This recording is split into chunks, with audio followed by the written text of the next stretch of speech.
As a quorum is present, the subcommittee will come to order. The clerk will open the roll and members are asked to indicate their presence on the electronic voting system. The clerk will close the roll. Today we have 6 bills in the DMV subcommittee docket. I will generally proceed in the order in which you are listed on the docket form before you, although I reserve the right to hear bills out of order to accommodate large in-person and virtual attendees, as well as members of the House of Delegates who have to get to other committees. We will begin with House Bill 425, Delegate Green. This bill was previously before the subcommittee, but required additional refinement in an effort to reach peace in the valley. Delegate Green. Thank you, Madam Chair. You should have a substitute before you. I'll move the substitute. Would anyone wish to move to the substitute? Move the substitute. Motion. All those in favor, please say aye. Aye. Anyone against? Hearing none. The substitute probably before the members. Delegate Green, if you could just give us a second just to make sure that it's loaded online, that'd be wonderful. Okay. It's the first one. It says posting is in progress, so. Okay, it's up. Delegate Green, the floor is yours. There's no need to re-explain this bill, but we've worked hard to get the language right to narrowly tailor this for a specific purpose. And I have a representative from the DMV if there's any questions. I know I've been around to just about everybody's office and taken input, and I think we've got a really good, tight language in there. So at this time, DMV, if any questions. Good morning, Madam Chair. Good morning. We've done a lot of work to make sure that this language is specifically tailored. I know that there was a concern about information being re-released, and so the substitute has language that is more specific and even more narrowly tailored than subsection E that already prohibited re-release in certain conditions. In this instance, it can only be released to members of the party, to other parties in the same proceeding. Thank you. Are there any questions from members of the subcommittee? Seeing none. Oh, I'm sorry, Delegate Austin. Madam Chair, let me just say that I think the delegate and Delegate Watts posed some really valid concerns and questions, and I appreciate DMV and the patron of the bill acknowledging that and bringing forth this amendment. This puts this bill in a really good posture, so thank both of you for your work. Thank you. Seeing no further questions from members of the subcommittee, we previously took testimony in support and in opposition. Therefore, the subcommittee operates on a motion. Move the report. Second with substitute. The motion having been properly seconded is to report with amendment House Bill 425. The clerk will open the roll.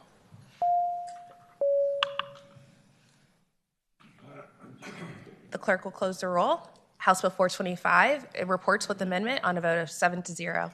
Thank you, Delegate Green, for your patience and your willingness to work with the members of the committee. It was quite an experience, and I appreciate everyone's input. And now it's back to education. Good luck. Next up, we have Delegate Wyatt with House Bill 1112. He has one bill, I promise. Good morning, Madam Chair and committee members. That bill before you is House Bill 1112, and I do have an amendment. Anyone wish to move the amendment? All those in favor? Anyone in opposition? Hearing none, the amendment is before us. Delegate Wyatt? And the amendment does push out the enactment until July 1, 2025. This bill clarifies that auto recyclers or junkyards that possess a motor vehicle for the purpose of demolishing the vehicle should verify with the National Recognized Vehicle Database for owner if they do not obtain the title or any lien holder. This bill recently sailed through the other body, patroned by Delegate Bagby, and I hope the committee will look favorable on the bill, and I'll be able to ask any questions because I know you have several others and go into greater detail if you'd like. Thank you, Delegate Wyatt. Are there any questions from members of the subcommittee? Delegate Austin? Madam Chair, I would just say that this is something that we consistently continue to improve is how we deal with salvage vehicles. I have a bill this year also. I think DMV worked with the patron on this bill to bring it in line with what their processes are, and I think it's going to help expedite salvaging these vehicles. So I look favorably upon the bill, Madam Chair. Thank you, Delegate Austin. Delegate Fagans, co-patron of the bill. I just wanted to state for the patron, thank you for allowing me of course, in terms of being a co-patron on that. As an auto enthusiast who purchases a lot of antique vehicles and salvage vehicles across the country, I know the problems that sometimes come along with purchasing salvage vehicles, and I think this is a great step in terms of making sure that when individuals do purchase their salvage vehicles, that they can be assured that everything is clean, especially when going across state lines. And so, appreciate the work on this. Thank you. Thank you, Madam Chair, and it's always good to work with folks and help the auto industry improve those jobs that are much needed right here in the Commonwealth. Thank you. Is there anyone in the audience who wishes to speak in support of the bill? Is there anyone in the audience who wishes to speak in opposition of the bill? Seeing none, and we do not have anyone listed online in opposition or support. The subcommittee operates on a motion. Move to report with amendments. Second. The motion having been properly seconded is to report with amendment House Bill 1112. The clerk will open the roll.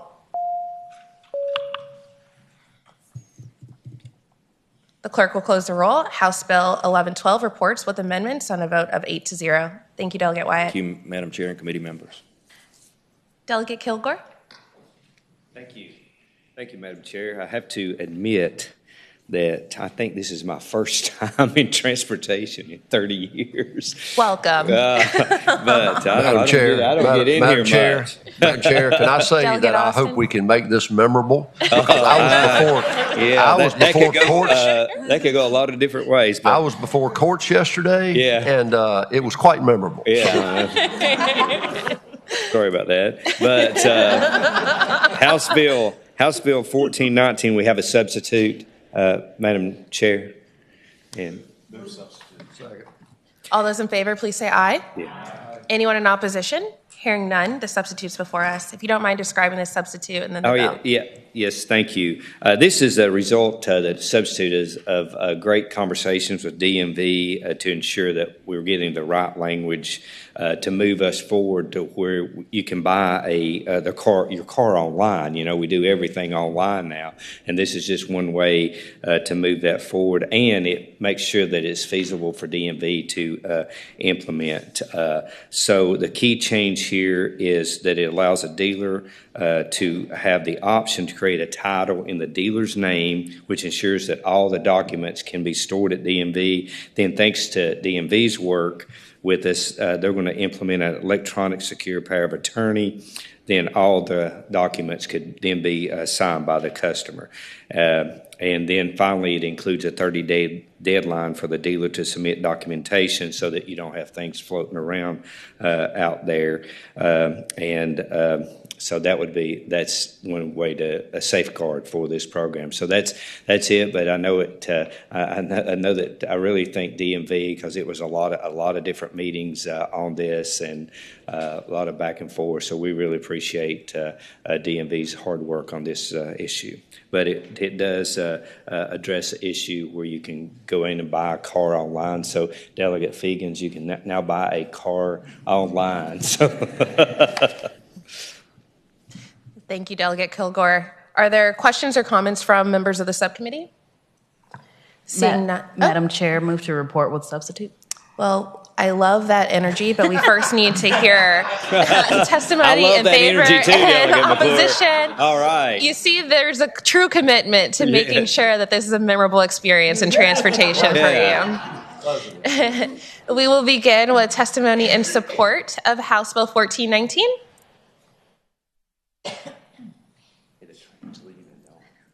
Don't mess this I know. up. Thank you, Madam Chair, members of the committee. Heidi Hertz representing Carvana. Appreciate the work of the delegate and DMV to get to this place. We feel like it's the right move for right now to begin this process of moving forward. So appreciate the work. Thank you. Thank you. Is there anyone else here in an effort to speak in support? Do not see anyone moving. Is there anyone in the room who wishes to speak in opposition of the bill?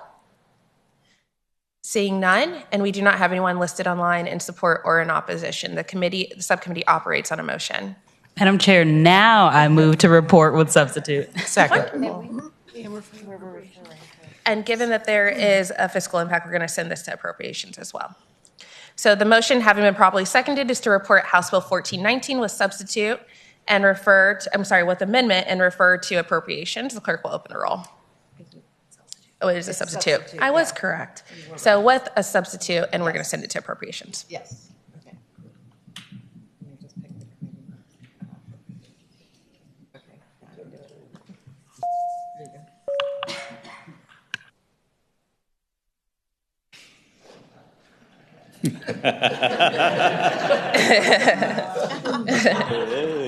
The clerk will close the roll. House Bill 1419 reports and will refer to appropriations on a vote of 8-0. Delegate Kilgore, before we move on to your next bill, I do just want to remind. Go And ahead. my second bill in here. Oh, just before we begin that, I just want to reiterate that that bill will need to move to the full committee right after this, so we'll just need you to stop by Okay. for that meeting. All right. And now we're on to House Bill 1538. 1538, there's a substitute on that one also. Move substitute. Second. All those in favor, please say aye. Aye. Anyone in opposition? Hearing none, the substitute is before us. And this is another time I have to do a shout out to DMV for helping me in this situation. This is trying to address the problem that you have a mobile home and the title is in a mobile home in a person's name, but 2 or 3 folks down the road where it was supposed to convert to real property, it hasn't, you got to go back and try to find who the title owner was and try to figure all that out. So what this does is sets up a framework so that our banks and credit unions and other folks can set up a framework to make sure that clear title, make sure that the original mobile home has been paid off and things of that nature. So that's basically how this, it sets up a framework that where an attorney or a credit union or a bank can go through a process and clear that up. And I know, and DMV really helped me with this language to make sure that this is doable for them. And that's basically the bill, Madam Chair. Thank you. Are there any questions from members of the subcommittee? Delegate Austin? Madam Chair, I don't have a question. I just have a comment. I just think for our new members here, I think you'll probably begin to see that a lot of things we do on this committee are pertaining to the DMV, and the DMV has their fingerprints on a lot of things in Virginia. You know, they issue birth certificates, hunting, fishing license. We rely so heavily, and Commissioner Lackey and his staff, Ms. Ford, do a really good job with assisting to try to streamline and make things that they do are associated with better and easier for everyone. So as you're involved on this committee, you're going to see that we rely and depend heavily on the DMV. This bill in particular will clean up a lot of issues with people who have mobile homes who have problems getting that converted. So I appreciate the patron bringing this bill, and I appreciate DMV's support. Thank you. Thank you, Delegate Austin. Is there anyone in the audience who would like to speak in support of the bill?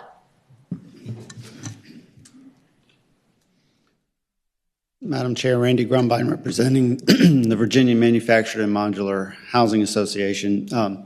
We were mostly neutral in following this process. I didn't see the substitute, so I'm not really sure what the substitute did. But I just want to say for the group that the conversion process was codified here about 10 years ago, and that's working really well today.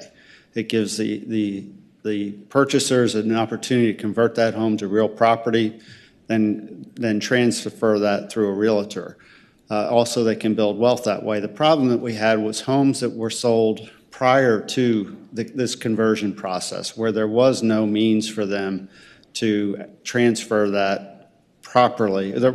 Well, some counties just said, okay, your home's now real estate, and that was not a good technique. So we appreciate working with the patron to get us where we are today to help those issues that still remain out there. Thank you. Thank you. Thank you. Is there anyone who wishes to speak in opposition to the bill? Seeing none, we do not have anyone listed online in support or in opposition. The subcommittee operates off of a motion. Move to report. Second. With amendment. With Substitute.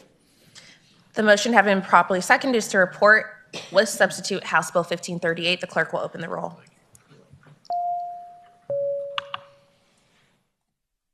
The clerk will close the roll. House Bill 1538 reports with substitute on a vote of 8-0. Thank you so much, Delegate It's been a Kilgore. very memorable meeting. Thank you. Pleasant. Remember that when you go to court. Next up, we have House Bill 812. Delegate Munden King.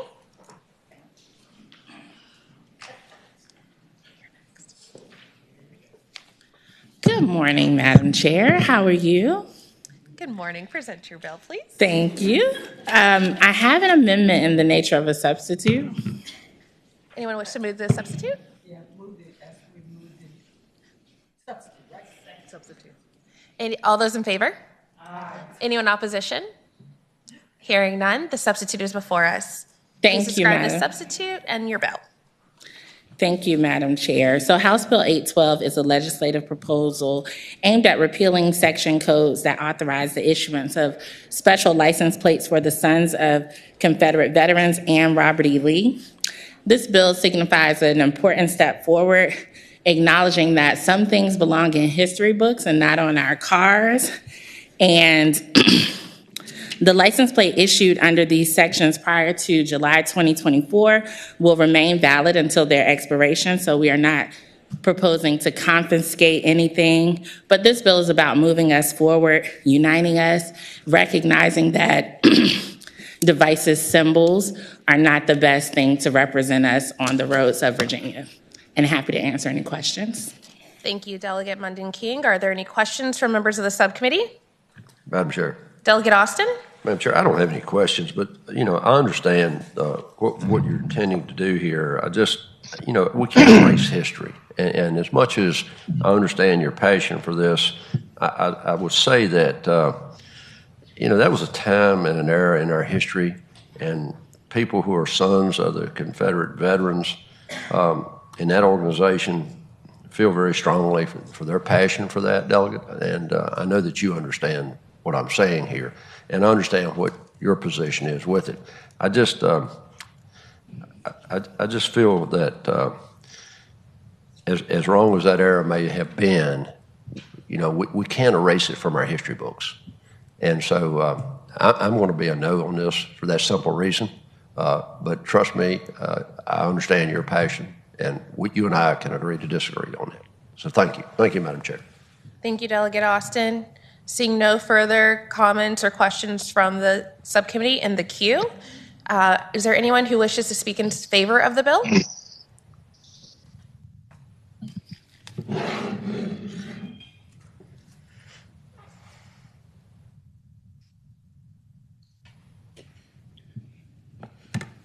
Good morning.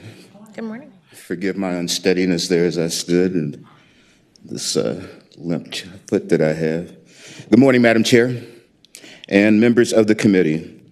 I am the Reverend Cozy Bailey. I'm the president of the Virginia State Conference of the NAACP. The NAACP was chartered in Virginia in 1935, and it is the oldest and the largest nonpartisan civil rights organization in the Commonwealth. The Virginia NAACP advocates, agitates, and sometimes unfortunately litigates for civil rights due to Black Virginians.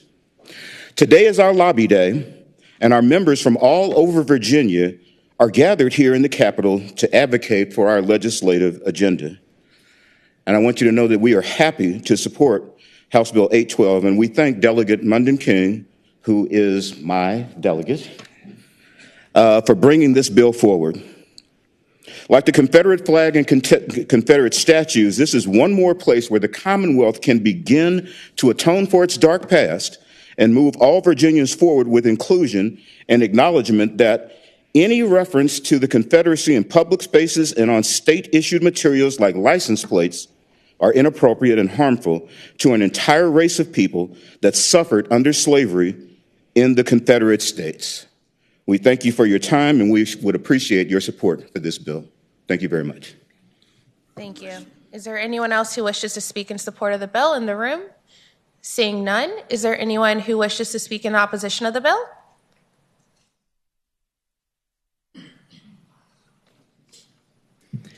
Good morning, Madam Chair and members of the committee. Good morning. My name is Charles Haig. I'm a state of Virginia retiree. Thank you very much. And I live in Henrico County. Robert E. Lee was a leader in ways that go above and beyond his role in the Civil War. So, let me make 3 points regarding General Lee, who was the son of a former Virginia governor and graduated from West Point without having a single demerit. First, he reluctantly joined the South at great personal sacrifice because of his loyalty to Virginia.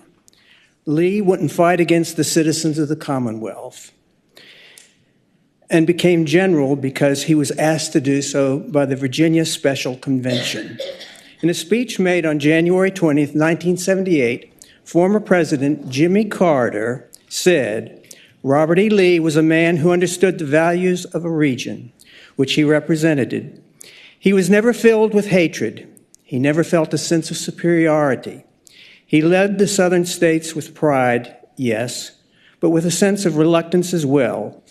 He fought his battles courageously." On April 20th, 1861, Lee resigned from the United States Army after more than 30 years of service. His home, Arlington House, was 1,100 acres on the banks of the Potomac River. Because of its proximity to Washington, D.C., Lee was forced to leave his home and never returned. It was soon occupied by federal troops. On June 15, 1864, the U.S. Army designated 200 acres of the property as a military cemetery that we know today as Arlington National. Second, President Dwight Eisenhower had 4 pictures hung in the Oval Office of men he considered to be great Americans of the past. The 4 were Franklin, Washington, Lincoln, and Lee. President Eisenhower greatly admired Lee and said so publicly on multiple occasions. Lastly, when Lee surrendered at Appomattox, he may have saved thousands of lives. Others may have continued to fight. For these reasons, his loyalty to Virginia, admiration by 2 great presidents, and for surrendering, I ask you to make history today by voting no to this bill. As President Lincoln said in his second inaugural speech, with malice towards none. It's time to expand our view of General Lee, especially in Virginia, his native state, that he loved and for which he sacrificed so much. Thank you. Thank you. Thank you, sir. Madam Chair, if I could get a final word. You still have individuals who are listed. Oh, well, yes, but we still have individuals who wish to provide comments online. Thank you, Madam Chair. So we do not have anyone listed in support online, but we have 2 individuals who are listed in opposition. As here at the General Assembly building, we are operating under the policy that if you do not have your camera on, you're unable to speak. At this moment, I see 1 individual who has their camera on, and that is Mr. Boykin. Mr. Boykin, the floor is yours. Yes, ma'am. Good morning, committee. Volpe Boykin, Cartersville, Virginia, 84th House District. This bill is a violation of First Amendment to the U.S. Constitution and opens the Commonwealth up to expensive litigation to be paid for by taxpayer dollars. The Commonwealth has many different personalized license plates, several of which may offend others, but are tolerated because each person in this country has the right to speak their own opinion.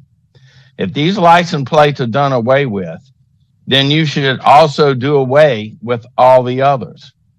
They all, including these license plates, met the same requirements to be issued in the first place.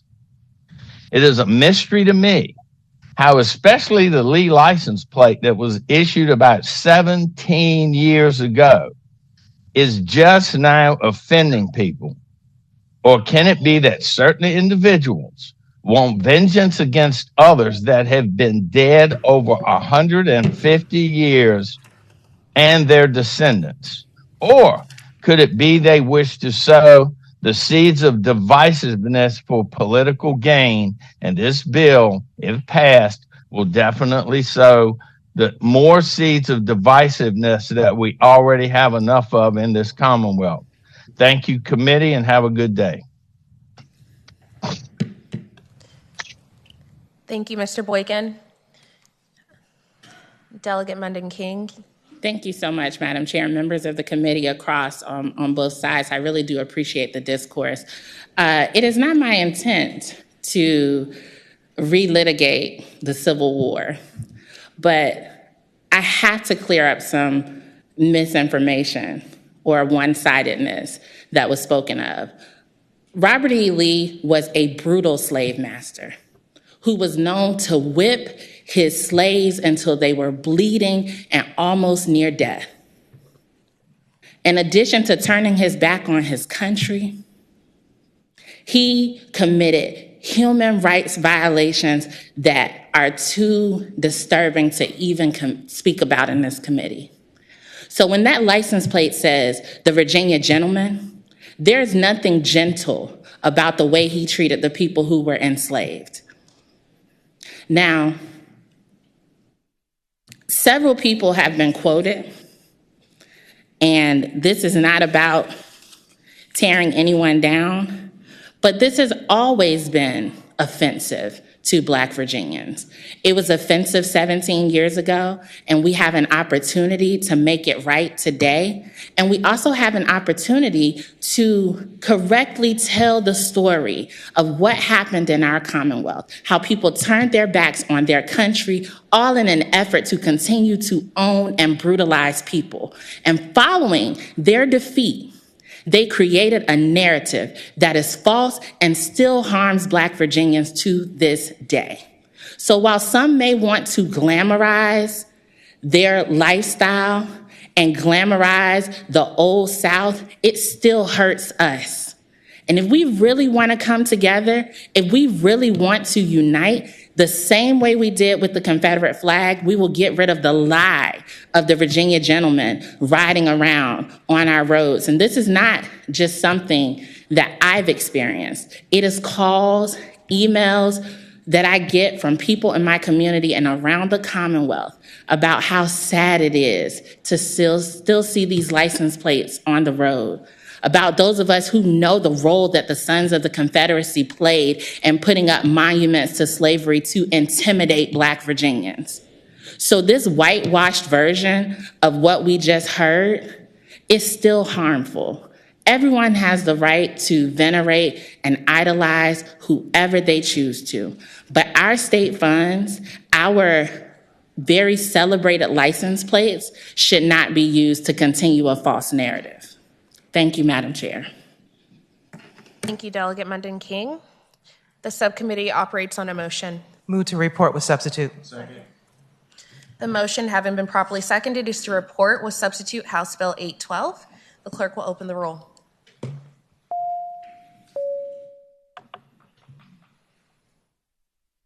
The clerk will close the roll. House Bill 812 reports with substitute on a vote of 5-3. Thank you, Madam Chair and members of the committee. Next up, we have Delegate Phillips. I'm sorry, Delegate Phillips Scott. I do that to you all the time. I want to call you by your first name. Delegate Scott, you have House Bill 1213.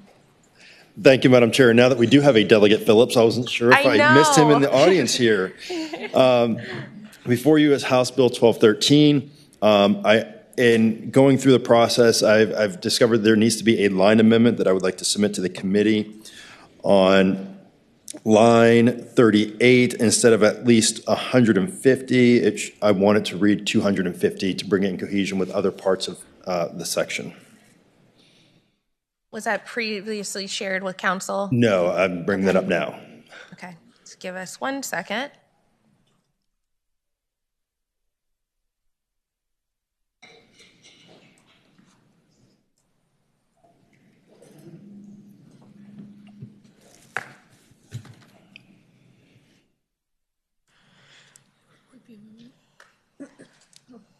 Will council report the amendment? Yes, Madam Chair. The amendment would read on line 38 after at least strike 150, insert 250.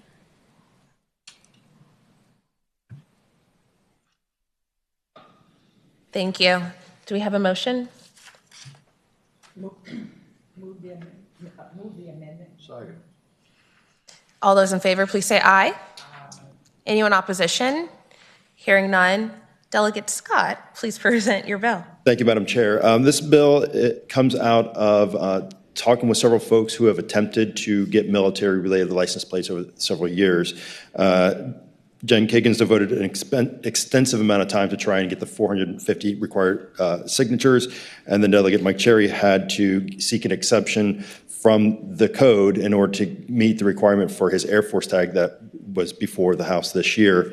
And so the idea is that we know that we have support out there for our veterans and their families, and sometimes trying to get in contact with all of them in a timely manner is not the most effective and efficient thing to do. And so with that being said, our veterans deserve to be able to take pride, and their families deserve to be able to take pride in the service that their loved ones have given to this country.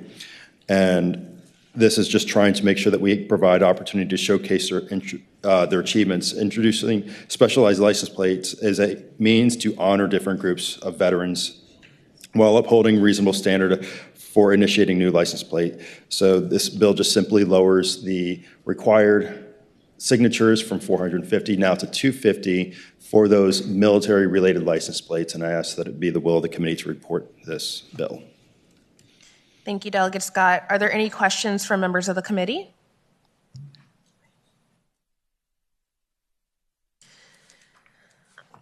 Seeing none at the moment, is there anyone here who wishes to speak in support of the bill? Is there anyone who wishes to speak in opposition of the bill? Delegate Scott, I actually have a question. How, as someone who represents a district where 1 in 5 of my residents identify as a veteran and as the proud daughter of 2 Air Force veterans, I just want to make sure that we are properly defining terms within the code. And therefore, how are we defining military service? And also, can you outline the license plates that are currently available to individuals who are service connected, as there's a host of them that are available? And if we've done... So then the third question, well, it's a layered approach. So then the third would be, what are the other parameters in which those individuals have undergone to ensure that those license plates became available to those here in the Commonwealth? Yeah, so Madam Chair, I would say there, the military-related license plates, there's a wide variety of them. I mean, there's one for each service, except for Space Force. We haven't gotten there yet. So I would venture to say that to get 450 signatures for a Space Force tag might be a very lengthy process. But we have them for prisoners of war or missing in action and a variety of other military-related, and this would cover those. Apologies, what was the second question? If you could break them down for me. So primarily what I was just trying to get at is, like, have we waived the number of signatures for individuals for any of the other license plates? I know that we made a special exception for what you referenced was the U.S. Air Force this year, but that was just simply because there was not a U.S. Air Force license plate that was currently available to members of the Commonwealth. Of course, there are more than 450 individuals who have served in the U.S. Air Force here in the Commonwealth who call this beautiful place home. But it's more of just understanding why we would lower the threshold, and if you could speak more to that. Why is this needed? So again, Madam Chair, going back to what Delegate Cherry had to go through with his, he had to go to the Chair of Transportation and get an exception from the process in code. And so this is just saying, hey, our military folks, we're going to give them special recognition and provide an exemption from the 450 standard signatures required, lower that threshold, knowing that there is a large military population, and once these tags become available, then they're probably going to become acquired by individuals knowing that they are now available. My first 2 years, I had a couple individuals reach out about the Air Force tag, which began part of that conversation. And so, again, the idea is just providing that opportunity for these servicemen and women and their families to be able to honor their spouses in whichever way that they deem appropriate. And the desire to raise from 150 to 250 is because there is a minimum threshold of at least 200 license plates in circulation for any tag to be able to stay in existence. Thank you. Delegate Anthony? Yes, I just wanted to know if you consulted with DMV on this and if they have any anything to weigh in on this particular bill? They had not reached out to me on this one way or another, and so if they are here, I would love to hear from them.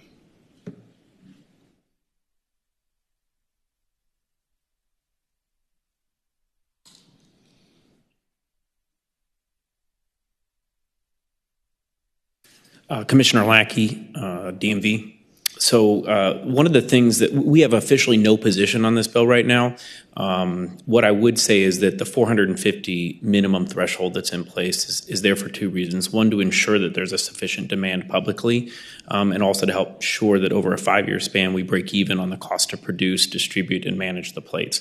That being said, it is our plan. This has not been looked at in several years, I think over 15 years. And so we want to look at comprehensively the number of plates that we think are required, as well as the requirements for keeping those plates in circulation. Currently, it's 450 to get in and 200 active to stay in the program, but no additional new ones.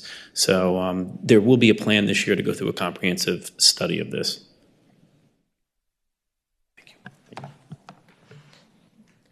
Just to clarify for the commissioner before he walks away, you noted that there is a study that is potentially going to begin shortly. Do you mind clarifying what that will entail? Yeah, it should look at the entirety of all of our specialty plates. How many of them are currently still in circulation? How many of them are getting new subscriptions every single year so that we don't have inventory that we're putting in all of our 76 service centers and 61 select centers that nobody's purchasing? In addition, we want to look again at our full cost to produce these plates and understand whether 450 is the right level, 350 is the right level, 500 is the right level, 250. It's a business decision. We need to make sure that there's demand, that we are also recouping our cost to produce these things, and that study will begin this year. Delegate Austin? Mr. Commissioner, you bring up a very valid point. We have a lot of plates, and we don't monitor and maintain what the subscriptions are, how many subscriptions are, how many subsets are of each, like the military. I mean, if we identify the primary agency of the military, the Army, the Navy, the Air Force, but how many subsets are there, and how far do we want to go? So I would suggest, Madam Chair, that DMV take a look at this and report back to the committee. I don't know if the patron of the bill. Over to next year. Pardon? Madam Chair, may we carry this over to next year with the testimony of the commissioner? Let me ask you this, Delegate Scott. Would you be willing for the commission, or for the chairman of this committee, to gently lay this bill on the table and write a letter to the DMV and ask for them to do an in-depth report and study and report back to the chair for consideration, and she could include you in the dialogue of that, the comments associated. I think that way it gets us to a point of making an informed, educated decision. Madam Chair, I'm at the will of the committee, so whatever the committee decides. Well, I think that you received a friendly amendment that was offered to have this be a letter. So we just want to make sure I will accept the recommendations of the committee. Okay. Okay. Well, Madam the Chair, would you subcommittee like me to put operates on a that? motion. Madam Chair, I would ask that we gently lay this bill on the table and ask the chairman of the Transportation Committee and yourself to endorse a letter to the commissioner asking that we do an in-depth study on the current number of plates that we have issued with a significant identification, and also with any new plates as to how we may proceed forward. And I understand it's really difficult to get those signatures. I've done that. It's extremely difficult, and I'm not so sure that's a proper number that we need. And I would ask the commission to look at that in detail also, Madam Chair. A second. The motion and second on House Bill 1213 is to gently lay it on the table with a letter to be written to the commissioner of the DMV. The clerk will open the roll, and members will record their vote on the electronic voting system.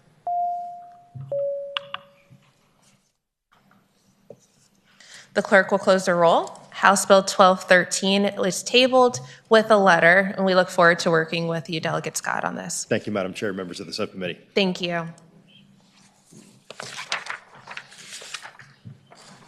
I believe that completes the work before the board. As there is no other business before the subcommittee, I will entertain a motion to adjourn.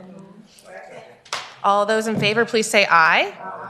All those in opposition? Hearing none, the meeting is adjourned. Okay.